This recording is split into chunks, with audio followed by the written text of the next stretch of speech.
I used self-leveler to level the floor in this future basement bedroom, but I failed to apply the concrete adhesive first, like a total doofus. Not surprising, some of the self-leveler cracked and came up. I need to repair this place on the floor so that I can move on to the next steps in finishing this room. I'm not a pro, just a DIY weekend warrior finishing my basement. I'm videoing every step of finishing this basement bedroom on a budget, including the mistakes and the things I learn along the way. So be sure to subscribe if you'd like to follow along. Let's get into it. I've got a small space in the concrete to repair, about 2 feet long and up to 6 inches wide. I've decided to use a Quikrete product for this called Vinyl Concrete Patcher. I'll link it in the description in case you need it. A 40-pound bag for 20 bucks at Lowe's was more than enough. In order to get this product to stick well, the directions say to clean the existing floor.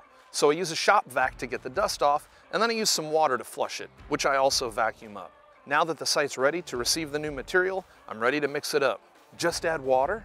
What a simple recipe.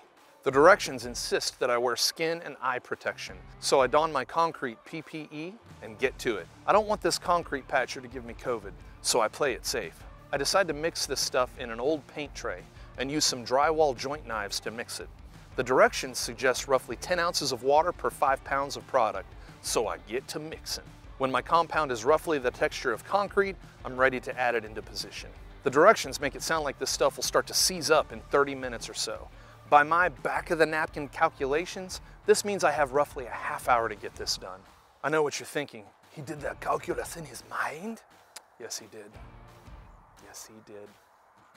I add a little product at a time, starting at one side and working my way towards the other. Since it's such a small space, I primarily use my 6-inch drywall joint knife. My process is pretty straightforward. Add some product, smush it down close to position, then use the drywall knife to work it down to the needed concrete level. It's tougher than it looks, but only because I've never done this before. But this stuff isn't too difficult to use if you take it slow, and this is a pretty safe place to try it out, as it's on the edge of the room and will be almost completely covered by a bottom plate and wall studs for this room. I continue working the product into position until I'm satisfied with the level and finish. Then wash my tools with water and call it a day.